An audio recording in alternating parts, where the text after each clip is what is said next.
सतनाम श्री वाहेगुरु साहिब जी।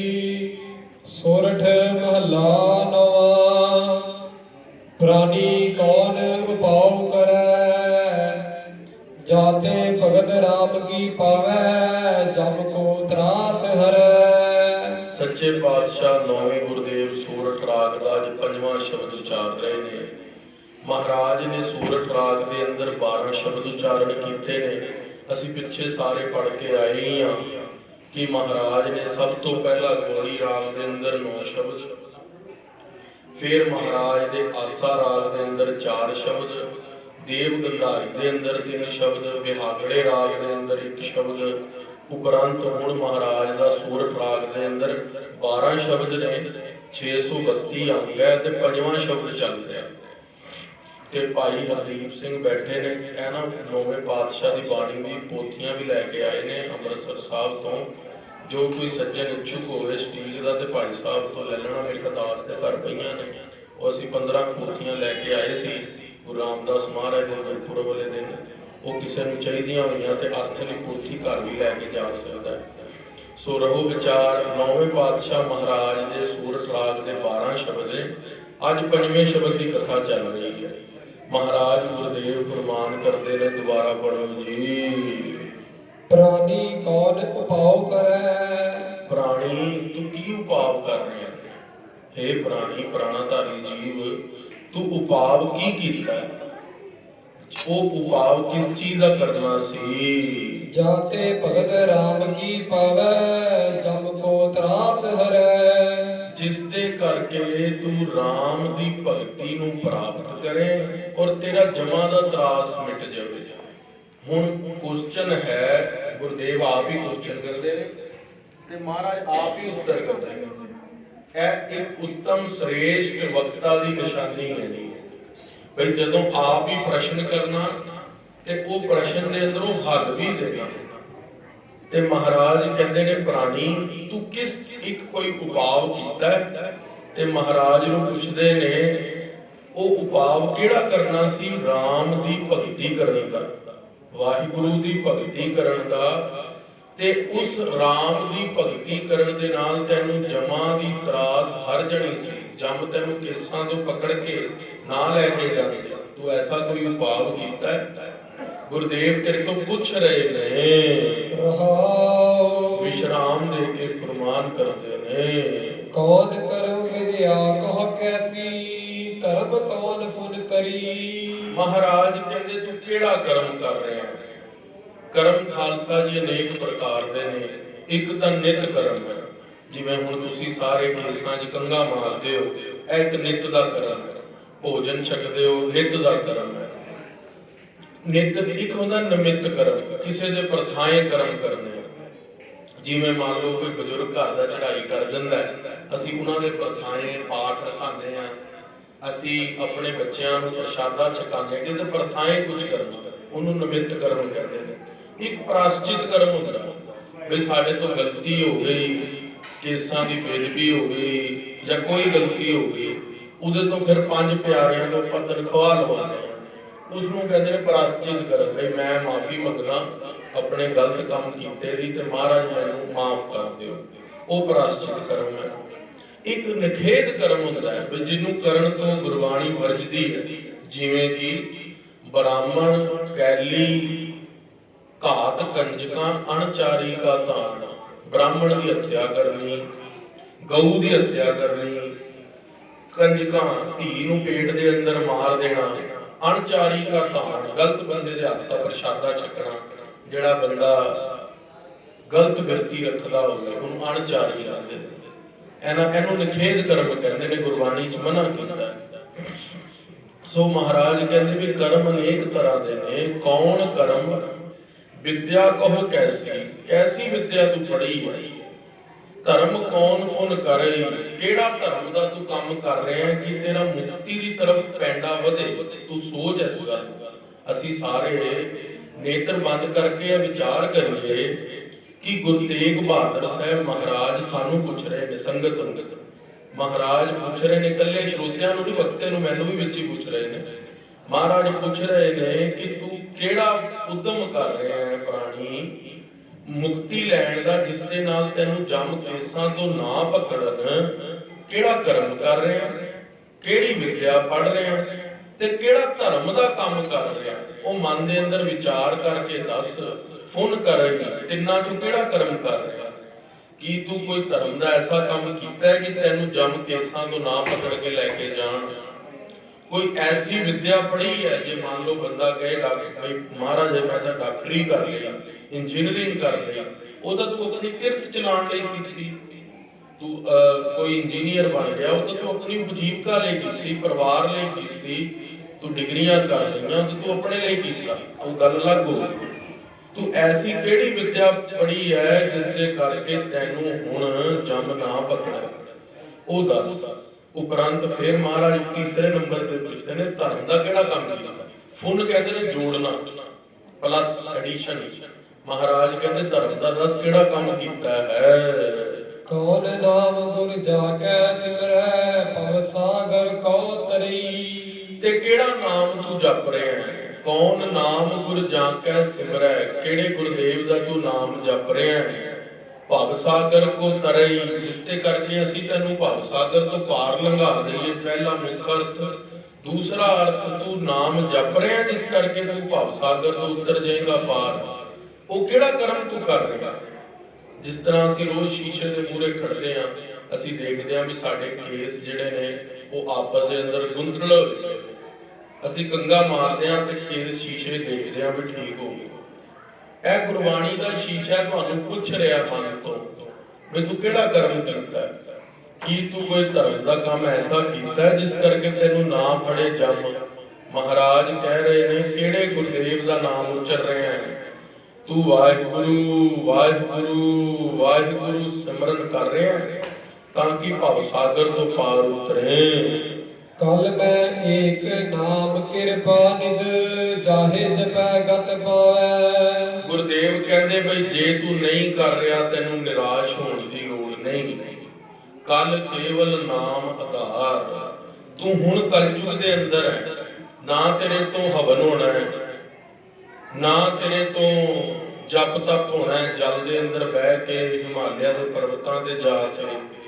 महाराज कहते कलयुग में एक हरि के नाम को ध्याना कर, कल में एक नाम कृपा निध। वो नाम तेनू कृपा दवा देगा। निध कहते ने खजाने, कृपा का खजाना तेरे उत्ते वरस जाएगा जे तू नाम जपेगा। जाहे जपै गत पावे। एक हुंदा अर्थ जपे, लां लगी है पाठ दे अंदर। एक हुंदा पाठ जपै। एक पाठ जो असीं पढ़ीए ना सारे इस गल का ध्यान रखिए। गुरबाणी भी पाठ लां दे नाल करनी है तो उच्चारण है जपे, जे दलावां दे नाल करनी है तो उच्चारण है जपै। इस करके इस गल का बहुत ध्यान रखना है।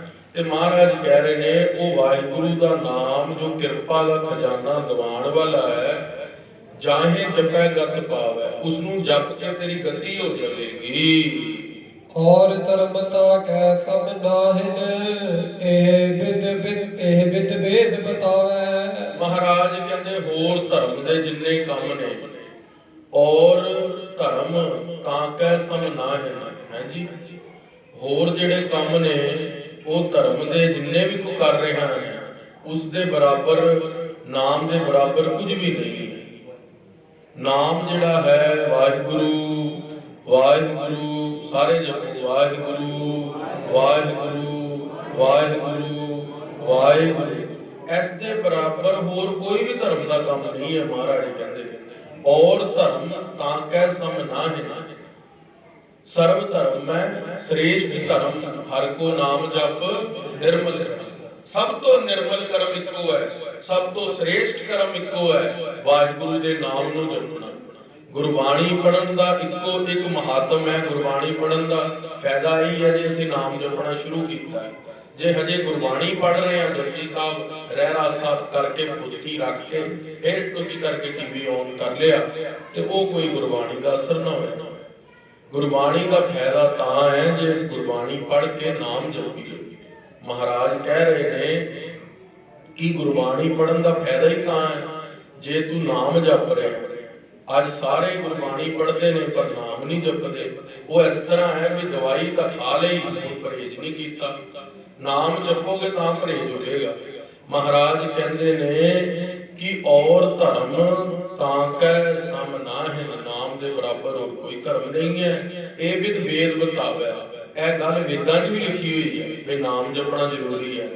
ਜਦੋਂ ਵੇਦ ਵਿਆਸ ਜੀ ਨੂੰ ਕਿਸੇ ਨੇ ਪੁੱਛਿਆ ਸੀ ਨਾ ਕਿ ਮਹਾਰਾਜ ਕਲਯੁਗ ਦੇ ਅੰਦਰ ਤੇ ਸਤਯੁਗ 'ਚ ਕੀ ਫਰਕ ਹੋਵੇਗਾ, ਉਹ ਕਹਿੰਦੇ ਕਲਯੁਗ ਦੇ ਬੰਦੇ ਸੰਗਤ 'ਚ ਬਹਿ ਕੇ ਵੀ ਨਾਮ ਨਹੀਂ ਜਪਣਗੇ, ਤੇ ਜਿਹੜੇ ਸਤਯੁਗ ਦੇ ਬੰਦੇ ਨੇ ਉਹ ਸੰਗਤ 'ਚ ਨਹੀਂ ਵੀ ਬੈਠੇ ਹੋਣਗੇ ਤਾਂ ਵੀ ਨਾਮ ਜਪਣਗੇ।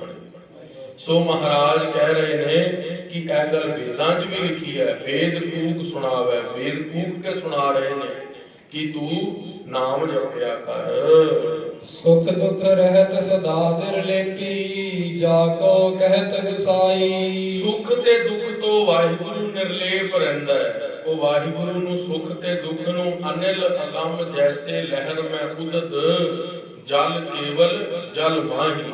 ਜਿਸ ਤਰ੍ਹਾਂ ਲਹਿਰ ਤੇ ਜਲ ਓਤ-ਪੋਤ ਨੇ, ਕੋਈ ਫਰਕ ਨਹੀਂ। ਵਾਹਿਗੁਰੂ ਤੇਰੇ ਅੰਦਰ ਰਹਿੰਦਾ ਹੈ ਪਰ ਤੇਰੇ ਤੇ ਅੰਦਰੋਂ ਰਹਿੰਦਾ ਹੋਇਆ ਵੀ ਨਿਰਲੇਪ ਹੈ। ਉਹ ਸੁਖ ਦੁੱਖ ਤੋਂ ਪਰੇ ਹੈ। ਜੇ ਅਸੀਂ 2 ਮਿੰਟ ਲਾ ਲਈਏ ਤੇ ਇਹ ਵਿਸ਼ਾ ਤੁਸੀਂ ਧਿਆਨ ਨਾਲ ਸਮਝੋ। ਇੱਕ ਸਾਡਾ ਸਥੂਲ ਸਰੀਰ ਹੈ ਜੋ ਤੁਹਾਨੂੰ ਸਾਰਿਆਂ ਨੂੰ ਬਾਹਰੋਂ ਗੁਰਦੇਵ ਨੇ ਦਿੱਤਾ ਹੈ, ਮਾਤਾ ਪਿਤਾ ਦੇ ਸੰਬੰਧ ਤੋਂ ਇਹ ਸਰੀਰ ਪੈਦਾ ਹੋਇਆ। ਦੂਸਰਾ ਇੱਕ ਸੂਖਸ਼ਮ ਸਰੀਰ ਹੈ ਜੋ 17 ਤੱਤਾਂ ਦਾ ਬਣਿਆ ਹੋਇਆ। ਉਹ 17 ਤੱਤ ਕਿਹੜੇ ਨੇ? ਸਭ ਤੋਂ ਪਹਿਲੇ 5 ਪ੍ਰਾਣ ਨੇ। ਇੱਕ ਪ੍ਰਾਣ ਤਾਂ ਸਾਡੇ ਉਹ ਨੇ ਜਿਹੜੇ ਸਾਰੇ ਸਰੀਰ ਦਾ, ਜਿਵੇਂ ਬਲੱਡ ਪ੍ਰੈਸ਼ਰ ਅਸੀਂ ਕਹਿੰਦੇ ਨੇ ਪ੍ਰੈਸ਼ਰ ਬਣਦਾ, ਉਹ ਸਾਰਾ ਪ੍ਰੈਸ਼ਰ ਮੇਨਟੇਨ ਕਰਦੇ ਨੇ ਬਲੱਡ ਦਾ। ਇੱਕ ਜਿਹੜਾ ਸਾਡੇ ਮੂੰਹ ਚੋਂ ਡਕਾਰ ਛਿੱਕ ਨਾਲ ਹਵਾ ਨਿਕਲਦੀ ਹੈ, ਗੰਦੀ ਗੈਸ ਨਿਕਲਦੀ ਹੈ, ਉਹ ਵੀ ਹਵਾ ਹੈ।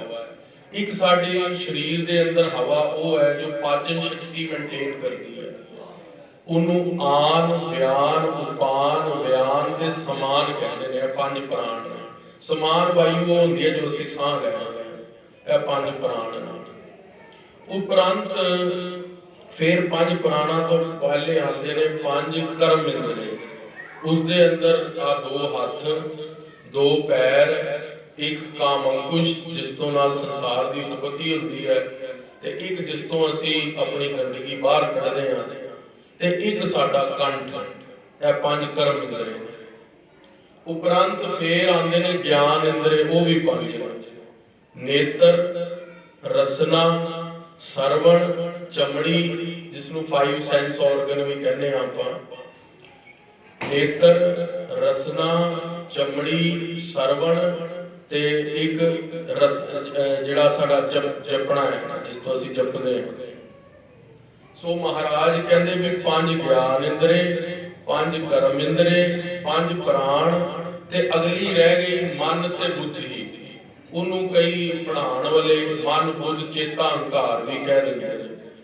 ਮਨ ਕੀ ਚੀਜ਼ ਹੈ? ਵੀ ਹੁਣ ਮੈਂ ਪੂਰਨਾ ਕਰ ਲਿਆ ਵੀ ਆਪਾਂ ਪ੍ਰੀਤਨਗਰ ਸਾਹਿਬ ਤੋਂ ਬਾਅਦ ਕਿਸੇ ਗੁਰਦੁਆਰੇ ਵਿਖੇ ਦਰਸ਼ਨ ਕਰਨ ਹੋਰ ਜਾਣਾ, ਇਹ ਮਨ ਨੇ ਪੂਰਨਾ ਕੀਤਾ। ਉਪਰੰਤ ਫੇਰ ਬਾਹਰ ਜਾ ਕੇ ਦੇਖਿਆ ਵੀ ਮੀਂਹ ਪੈ ਰਿਹਾ, ਵੀ ਨੇੜੇ ਤੋਂ ਨੇੜੇ ਗੁਰਦੁਆਰਾ ਸਾਹਿਬ ਚੱਲੀਏ ਕਿਉਂਕਿ ਮੇਰੇ ਕੋਲ ਗੱਡੀ ਨਹੀਂ ਹੈ। ਬੁੱਧੀ ਨੇ ਨਿਸ਼ਚਾ ਕੀਤਾ ਵੀ ਨੇੜੇ ਤੋਂ ਨੇੜੇ ਗੁਰਦੁਆਰਾ ਤਾਂ ਪੁਲਿਸ ਲਾਈਨ ਗੁਰਦੁਆਰਾ ਹੈ, ਉਹ ਬੁੱਧੀ ਹੈ। ਚੇਤਾ ਕੀ ਹੈ? ਚੇਤੇ ਦੇ ਅੰਦਰ ਰਿਹਾ ਵੀ ਮੰਜੀ ਸਾਹਿਬ ਵੀ ਹੈ, ਸਤਸੰਗਤ ਸਾਹਿਬ ਵੀ ਹੈ, ਪੰਜੋਖਰਾ ਸਾਹਿਬ ਵੀ ਹੈ, ਉਹਨੂੰ ਚਿੱਤ ਕਹਿੰਦੇ ਨੇ। ਅਹੰਕਾਰ ਕੀ ਹੈ? ਬਈ ਅਖੀਰਲਾ ਤੱਤ ਹੈ ਵੀ ਮੈਂ, ਵੀ ਜਾਣਾ ਤਾਂ ਮੈਂ ਹੈ ਨਾ, ਵੀ ਮੈਂ ਚੱਲਾਂ, ਮੈਂ ਜਾਵਾਂ। ਇਸ ਨੂੰ ਕਹਿੰਦੇ ਨੇ ਸਥੂਲ ਸਰੀਰ। ਇਹ 17 ਤੱਤਾਂ ਦਾ ਬਣਿਆ ਹੋਇਆ। ਜੋ ਤੂੰ ਸਥੂਲ ਸਰੀਰ ਵੀ ਨਹੀਂ ਹੈ, ਸੂਖਸ਼ਮ ਸਰੀਰ ਵੀ ਨਹੀਂ ਹੈ, ਤੀਸਰੀ ਹੈ ਕਾਰਨ ਸਰੀਰ। ਉਹ ਕਾਰਨ ਸਰੀਰ ਕੀ ਹੁੰਦਾ ਹੈ? ਜਦੋਂ ਤੁਸੀਂ ਗੂੜੀ ਨੀਂਦ ਸੋ ਜਾਂਦੇ ਹੋ, ਸਵੇਰੇ ਉੱਠ ਕੇ ਕਈ ਵਾਰੀ ਕਹਿੰਦੇ ਹੋ ਮੈਨੂੰ ਪਤਾ ਹੀ ਲੱਗਿਆ ਵੀ ਮੈਂ ਕਿੱਥੇ ਪਿਆ ਸੀ। ਬਿਲਕੁਲ ਨਹੀਂ, ਧਿਆਨ ਹੀ ਨਹੀਂ ਹੈ, ਸੁਪਨਾ ਵੀ ਨਹੀਂ ਆਇਆ, ਸਰੀਰ ਦਾ ਵੀ ਨਹੀਂ ਪਤਾ। ਪਰ ਇਸ ਗੱਲ ਦਾ ਪਤਾ ਕਿਸ ਨੂੰ ਹੈ ਕਿ ਤੂੰ ਕਿੱਥੇ ਨਹੀਂ ਸੀ? ਇਹ ਗੱਲ ਦਾ ਪਤਾ ਕਿਸ ਨੂੰ? ਵੀ ਮੈਨੂੰ ਤਾਂ ਪਤਾ ਹੀ ਨਹੀਂ ਮੈਂ ਕਿੱਥੇ ਸੀ। ਉਹ ਜਿਸ ਨੂੰ ਪਤਾ ਹੈ ਨਾ, ਉਹਨੂੰ ਕਹਿੰਦੇ ਨੇ ਸ਼ੁੱਧ ਚੇਤਨ ਬ੍ਰਹਮ ਆਤਮਾ, ਸਤ ਚਿਤ ਆਨੰਦ। ਉਸ ਦੀ ਸੱਤਾ ਕਰਕੇ ਸਾਡਾ ਸਾਰਾ ਸਰੀਰ ਹਰ ਚੀਜ਼ ਚੋਂ ਰਸ ਭੋਗ ਰਿਹਾ। ਇਸਤਰੀ ਚੋਂ ਰਸ, ਪਦਾਰਥਾਂ ਚੋਂ ਰਸ। ਉਹ ਆਤਮਾ ਦਾ ਹੈ, ਉਹ ਪਦਾਰਥ ਦਾ ਰਸ ਨਹੀਂ ਹੈ। ਜੇ ਸ਼ਰਾਬ ਵਿੱਚ ਰਸ ਹੁੰਦਾ, ਕਹਿੰਦੇ ਆ ਨਾ ਵੀ ਬੋਤਲ ਹਿਲਦੀ, ਪਰ ਬੋਤਲ ਤਾਂ ਨਹੀਂ ਹਿਲਦੀ। ਰਸ ਬੰਦੇ ਦੇ ਅੰਦਰ ਹੈ। ਖੀਰ ਦੇ ਅੰਦਰ ਰਸ ਹੈ ਜੇ ਹੁੰਦਾ ਤੇ ਤੀਜੀ ਕੋਲੀ ਖੀਰ ਦੇ ਅੰਦਰੋਂ ਰਸ ਕਿਉਂ ਨਹੀਂ ਆ ਰਿਹਾ, ਪਹਿਲੀ ਦੋ ਚੋਂ ਕਿਉਂ ਆ ਰਿਹਾ? ਕਿਉਂਕਿ ਰਸ ਆਤਮਾ ਦਾ ਰਸ ਹੈ। ਉਹ ਪਦਾਰਥ ਦੇ ਅੰਦਰੋਂ ਰਸ ਭੋਗਦੀ ਆ ਆਤਮਾ, ਤੇ ਉਹ ਰਸ ਭੋਗਦਾ ਹੈ ਬੰਦਾ। ਇਸ ਕਰਕੇ ਚਲੋ ਇਹ ਵਿਸ਼ਾ ਬਹੁਤ ਸੂਖਸ਼ਮ ਹੋ ਜਾਵੇਗਾ, ਵਿਚਾਰ ਬੜੀ ਡੂੰਘੀ ਚਲੀ ਜਾਵੇਗੀ। ਅਸੀਂ ਉੱਤੇ ਸਥਲ ਤੇ ਰਹੀਏ, ਆਖਣਾ ਕਰੋ ਸਤਨਾਮ। ਸੋ ਉਹ ਵਿਚਾਰ ਗੁਰਦੇਵ ਮਹਾਰਾਜ ਕਹਿੰਦੇ ਨੇ ਵੀ ਇਹ ਜਿਹੜੇ ਸਾਰੇ ਤੱਤਾਂ ਦੇ ਅੰਦਰੋਂ 17 ਤੱਤ ਸੂਖਸ਼ਮ ਸਰੀਰ ਦੇ, ਤੇ ਇੱਕ ਸਥੂਲ ਸਰੀਰ, ਤੇ ਤੀਸਰਾ ਕਾਰਨ ਸਰੀਰ ਜੋ ਅਵਿਦਿਆ ਭੋਗਦਾ, ਜਿਸ ਨੂੰ ਅਵਿਦਿਆ ਕਹਿੰਦੇ ਨੇ, ਉਹ ਤਿੰਨੋਂ ਦਾ ਅਧਿਸ਼ਟਾਨ ਜੋ ਹੈ ਉਹ ਆਤਮਾ ਹੈ, ਸ਼ੁੱਧ ਚੇਤਨ ਬ੍ਰਹਮ ਹੈ। ਉਹ ਆਤਮਾ ਹੀ ਤਿੰਨਾਂ ਨੂੰ ਚਲਾਉਂਦੀ ਹੈ। ਉਹ ਗੁਰਦੇਵ ਮਹਾਰਾਜ ਕਹਿੰਦੇ ਨੇ ਉਹ ਨਿਰਲੇਪ ਰਹਿੰਦੀ ਹੈ, ਸੁਖ ਦੁੱਖ ਰਹਿਤ ਸਦਾ ਨਿਰਲੇਪੀ। ਉਹ ਆਤਮਾ ਨੂੰ ਨੇ ਨਾ ਹੀ ਨੀਂਦ ਭੋਗੀ, ਨਾ ਹੀ ਆਰਾਮ ਕੀਤਾ। ਉਹਦਾ ਇੱਕ ਸਰਬ ਦਾ ਪ੍ਰਕਾਸ਼ ਹੈ, ਜੋਤ ਜਗ ਰਹੀ ਹੈ ਹਰ ਟਾਈਮ। ਸੋ ਮਹਾਰਾਜ ਕਹਿੰਦੇ ਵੀ ਉਹ ਨਿਰਲੇਪ ਹੈ, ਜਾਂ ਕੋ ਕਹਿਤ ਗੁਸਾਈ। ਉਸੀ ਨੂੰ ਆਤਮਾ ਨੂੰ ਮਹਾਰਾਜ ਕਹਿੰਦੇ ਵੀ ਵਾਹਿਗੁਰੂ ਅਕਾਲ ਪੁਰਖ ਕਹਿੰਦੇ ਨੇ। ਆਤਮ ਪਰਮਾਤਮ ਏਕੋ ਕਰੈ, ਅੰਤਰ ਕੀ ਦੁਬਿਧਾ ਅੰਤਰ ਹਰੈ। ਉਹ ਆਤਮਾ ਹੀ ਤੇਰੀ ਪਰਮਾਤਮਾ ਹੈ। ਜਦੋਂ ਤੂੰ ਉਸ ਆਤਮਾ ਤੱਕ ਪਹੁੰਚ ਜਾਏਗਾ, ਮਹਾਰਾਜ ਕਹਿੰਦੇ ਤੇਰੀ ਦੁਬਿਧਾ ਦੂਰ ਹੋ ਜਾਏਗੀ। ਤਾਂ ਕੋ ਕਹਿਤ ਗੁਸਾਈ, ਉਹਨੂੰ ਗੁਸਾਈ ਕਹਿੰਦੇ ਨੇ, ਉਹਨੂੰ ਹੀ ਪਰਮੇਸ਼ਵਰ ਦੀ ਜੋਤ ਕਹਿੰਦੇ ਨੇ। ਸੋ ਤੁਮ ਹੀ ਮੈਂ ਬਸੈ ਨਿਰੰਤਰ, ਨਾਨਕ ਦਰਪਨ ਨਿਆਈ। ਮਹਾਰਾਜ ਕਹਿੰਦੇ ਉਹ ਆਤਮਾ ਤੇਰੇ ਅੰਦਰ ਵਸ ਰਹੀ ਹੈ ਬੰਦਿਆ, ਤੈਨੂੰ ਪਤਾ ਨਹੀਂ ਕਿਸ ਤਰ੍ਹਾਂ ਵਸ ਰਹੀ ਹੈ। ਜਿਸ ਤਰ੍ਹਾਂ ਸ਼ੀਸ਼ੇ ਦੇ ਮੂਹਰੇ ਤੂੰ ਜਦੋਂ ਖਲੋਣਾ ਹੈ, ਉਹ ਸ਼ੀਸ਼ੇ ਦੇ ਮੂਹਰੇ ਖਲੋ ਕੇ ਤੂੰ ਅੰਦਰ ਖੜਾ ਹੋਇਆ ਤਾਂ ਤੈਨੂੰ ਆਪਣਾ ਪ੍ਰਤੀਬਿੰਬ ਦਿਸਿਆ। ਤੂੰ ਸ਼ੀਸ਼ੇ ਤੋਂ ਪਰੇ ਹੋ ਗਿਆ ਤੇ ਪ੍ਰਤੀਬਿੰਬ ਨਹੀਂ ਦਿਸਿਆ। ਹੁਣ ਇਹਦਾ ਮਤਲਬ ਕਿ ਤੂੰ ਸ਼ੀਸ਼ੇ ਦੇ ਅੰਦਰ ਨਹੀਂ ਹੈ। ਮਹਾਰਾਜ ਕਹਿੰਦੇ ਜਿਸ ਤਰ੍ਹਾਂ ਦਰਪਣ ਦੇ ਅੰਦਰ ਤੂੰ ਦਿਸਣ ਲੱਗ ਜਾਂਦਾ ਹੈ, ਉਸੇ ਤਰ੍ਹਾਂ ਗੁਰਦੇਵ ਮਹਾਰਾਜ ਕਹਿੰਦੇ ਉਸੀ ਅਕਾਲ ਪੁਰਖ ਵਾਹਿਗੁਰੂ ਤੇਰੇ ਅੰਦਰ ਵੀ ਵਸਦਾ ਹੈ। ਪਰ ਉਹਦੇ ਲਈ ਤੈਨੂੰ ਨਾਮ ਜਪਣਾ ਪਏਗਾ, ਦਰਪਨ ਨਿਆਈ। ਜਿਵੇਂ ਸ਼ੀਸ਼ੇ ਦੇ ਅੰਦਰ ਤੈਨੂੰ ਤੇਰਾ ਪ੍ਰਤੀਬਿੰਬ ਦਿਸਦਾ ਹੈ, ਉਸੀ ਤਰ੍ਹਾਂ ਹੀ ਅਕਾਲ ਪੁਰਖ ਵਾਹਿਗੁਰੂ ਵੀ ਇਹ ਸੰਸਾਰ ਦੇ ਅੰਦਰ ਰਮਿਆ ਹੋਇਆ ਹੈ। ਇਹਨੇ ਕੁਝ ਪ੍ਰਮਾਣ ਕਰਨੇ।